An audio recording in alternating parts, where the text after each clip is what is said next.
Ano to? Paddle. Akala ko ba na-abolish na to? This is a paddle. In normal circumstances, it can just be used to propel the movement of a boat. However, when it comes to fraternities, it has a different function. 4 na person of interest ang hawak ng mga pulis sa pagkamatay ng isang estudyante na biktima umano ng hazing. Pinaso ninyo! Lagas ang ngipin! May damage ang ulo! Brutal na brutal! Demonyo ang gumawa!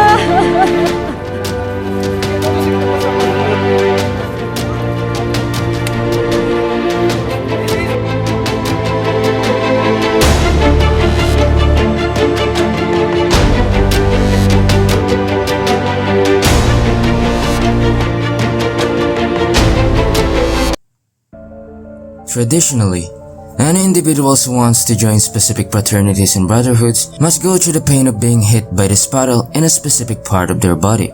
Many people believe that this culture of hazing is an integral part of a brotherhood, while some consider it to be unnecessary and barbaric. In this video, it is my aim to properly discuss the culture of hazing in the Philippines, the symbolic background that propelled its dominance and prevalence, and the psychological implication of the act itself that encouraged millions of people to participate. Sa CCTV footage na kuha sa isang condominium sa Malate, Maynila, kitang-kita si Gilio na pasuray-suray habang naglalakad hanggang sa tuluyang bumagsak ang binata sa loob ng elevator at halos hindi na gumagalaw. Hindi na niya kinayang tumayo, pero tuluyang binawian ng buhay si Gilio.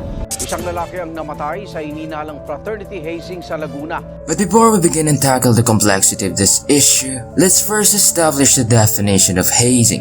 The Anti-Hazing Law 2018 defined hazing as a form of initiation that is deliberately done to inflict physical and psychological damage to an individual through some form of abuse, humiliation, and degradation. Today, due to various dangerous incidents, hazing is being condemned as illegal and punishable by law. However, multiple hazing incidents are still taking place.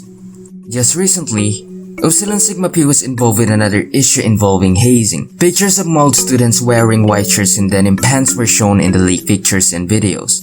These recent incidents validates the fact that loopholes within anti-hazing laws are being exploited. Hindi mo talaga matanggal yan, unless you ban fraternity for all time. Make it a criminal offense by joining a fraternity, but that would raise so many constitutional issues. Hindi ba talaga mapigilan niya? Mina ang nagbuwis ng buhay para sa kapatiran at maaaring tumaas pa ang bilang nito kung hindi malalagyan ng ngipin ang batas laban sa hazing. This is the Upsilon Sigma Pi. It is an exclusive fraternal organization for the students of the University of the Philippines. They have 2 chapters which are located within the campuses of UP Manila, UP Diliman, and UP Las Bañas. It was founded on 1918 and became the oldest and the very first Greek-lettered fraternity in Asia. This specific brotherhood instigated the first recorded hazing death in the Philippines. From this point onwards, the creation of vast number of fraternities in the nation allowed the number of hazing victims to pile up. But even before the establishment of Upsilon, initiation rites were already implemented and deemed necessary in various groups and organizations such as the Katipunan and Freemasonry. In this document, the details of initiation in Katipunan were narrated. According to the information entailed here, individuals who wanted to join the Katipunan need to undergo a written test in the chamber of reflection, listen to the cautions given by an officer, sign a blood oath, and a certain trial that may vary depending on the situation. It may involve requiring the initiate to kill a person, or instilling fear to the initiate to test his resolve and mental fortitude to embody the spirit of Katipuneros. For the sake of making the concept of hazing clear, I will use this opportunity to establish the fact that not every single initiation rite is considered hazing. An initiation will only be considered as such if the act itself endangers an individual's physical and psychological well-being through various forms of abuse, degradation, and humiliation. Activities such as requiring all the rookies of the track team to run a few laps may not be considered hazing under normal circumstances, as long as the rookies are not in any shape or form prone to danger, because in this instance, testing the endurance and speed of the newcomers is a necessary assessment required in order to gauge their aptitude. But if for some reason, the track team rookies were asked to run across the field naked, then that can be considered hazing due to the fact that it is a form of degradation that does not have any correlation with their aptitude. So, can we consider Katipunan's initiation rite as hazing? We can simply answer that by considering the legal basis of hazing. Do you think any of the stages down in Katipunan's initiation rites could inflict physical damage to an individual? Based on the data I have presented, the answer would be no. Do they potentially have the capacity to inflict psychological and emotional damage to the initiates? Probably, because they are technically instilling a sense of fear and danger to the initiates. In some cases, the Katipunan sometimes makes the person believe that his skin will be torched. Even Fio Valenzuela himself stated that during his initiation, he was ordered to push himself towards the tip of the dagger in front of him. From this consideration, we can certainly make an argument that it is technically hazing. Now, reading is an invaluable skill. The Young Men movement has taken this to new heights. It has given young village boys an opportunity to explore and review books. The movement encourages boys to read as well as debate. It also gives a better understanding of communication skills, which may be extremely useful in their lives. And joining us in studio is Kabelo Chabalala, founder of the Young Men movement. In South Africa, an individual named Kabelo Chabalala established the Young Men movement in order to promote positive masculinity. He made it his mission to become the catalyst in combating the prevalence of toxic masculinity that may poison the youth. What happens actually when the groups come together? What issues do you talk about? Last month, May, I said to them, what do you see when you see a girl at school? I mean, when talking to boys who are still at high school, some are still in primary. And they started by trying to tell me what they thought I want to hear. And like, Abud Kabelo, I see my sister, I see somebody that inspires me in class. And I said, whoa, let's cut that. I want you to be honest. Like, okay, Abud KB, I'll be honest with you. When I see a girl, I just see a girlfriend, especially if she's beautiful. Their talk is what helps me to try and redirect, their thinking. So then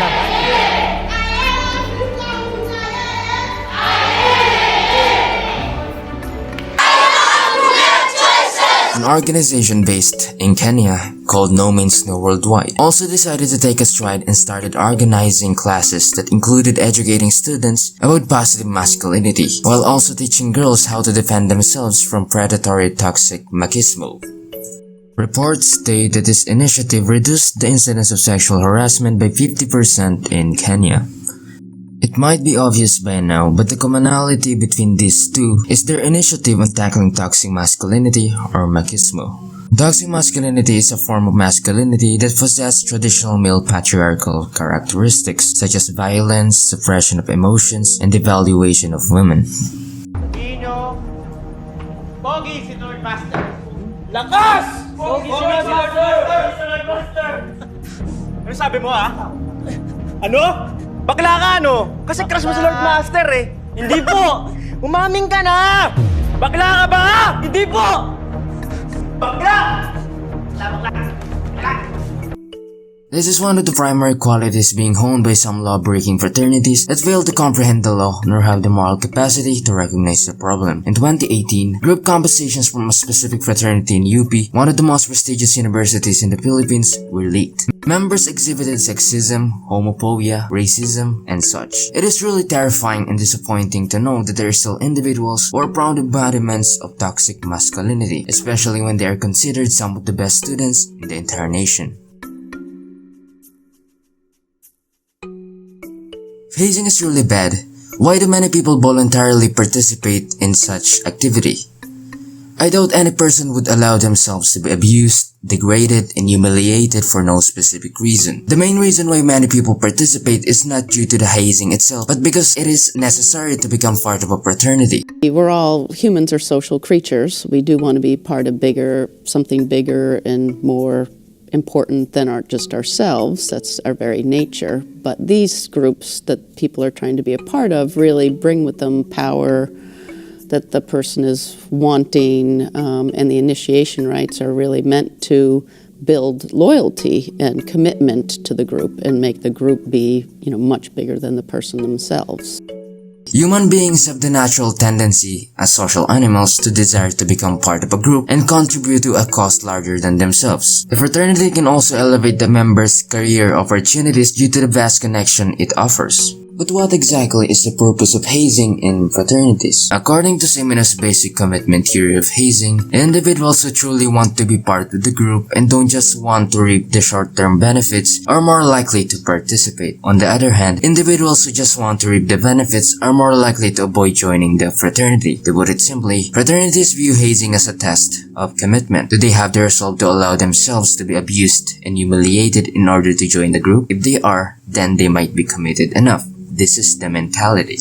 In 1959, Elliot Aronson and Judson Mills conducted a study that led to the conclusion that individuals who faced a hard struggle to obtain something possess a higher tendency to value it more than those who achieve it with minimal effort. This phenomenon is a psychological byproduct of cognitive dissonance and an accurate representation of the sunk cost fallacy.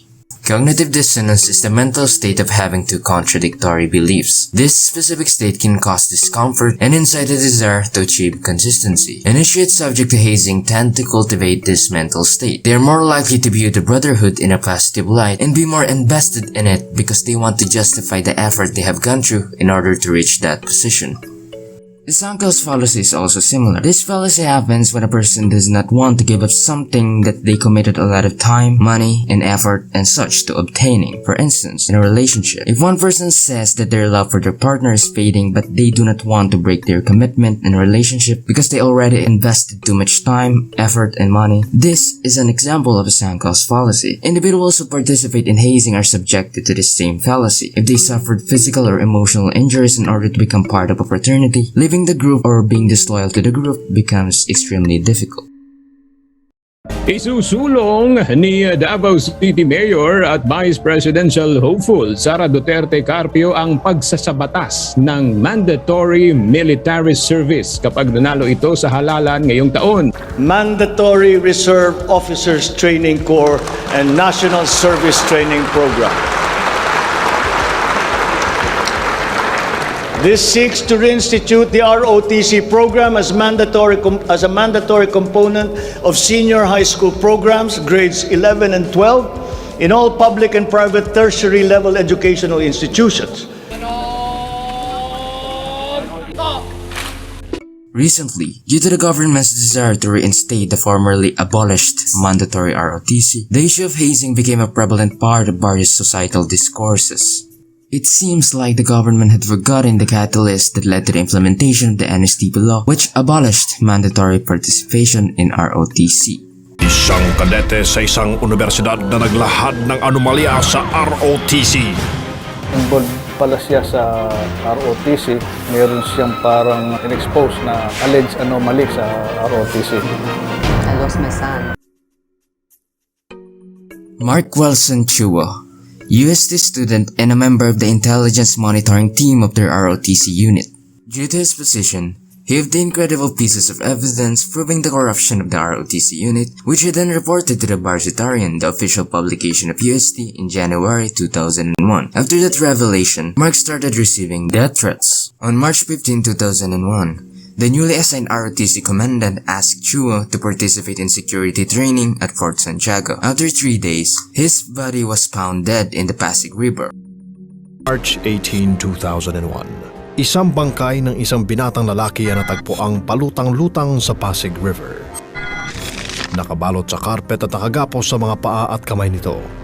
May piring sa mata at nakabalot ng duct tape ang ulo. On September 18, 2019, Darwin Dormitorio, a PMA cadet, died in the name of the institution's own perception of discipline, and Mark Chua, a college student, was killed because of the ROTC unit's corruption and immorality. Now, the government is proposing the reinstatement of mandatory military service because of their personal perception of what discipline is. The government made hazing illegal, yet various fraternities and organizations are still conducting it without hesitations. It is already proven that law itself is not enough to suppress this issue. Why are we adding another social component that could intensify the prevalence of the issue? The Anti-Hazing Law of 2018 couldn't protect Darwin Dormitorio in 2019. The neophytes in Upsilon Sigma Pi and many other victims from different fraternities. Before we start adding another component like the mandatory ROTC, I think it is more logical to fix the issue we have at hand first. Amend the Anti-Hazing Law 2018, find a way to eliminate its loopholes, properly train and educate the military institutions regarding differentiating inhumane barbaric hazing from military training that aims to actually improve the capacity of an individual to increase their skill level and ability to contribute as a soldier. Many fraternities, as well as military institutions such as the PMA, that preserve the tradition of hazing are cultivating the culture of power tripping, not discipline, nor nationalism. It is a culture that promotes the essence of power more than it promotes the culture of discipline and camaraderie. Life is a liberty. Loyalty, commitment, and solidarity can be cultivated through other alternative means that does not endanger one's opportunity to enjoy the gift of life.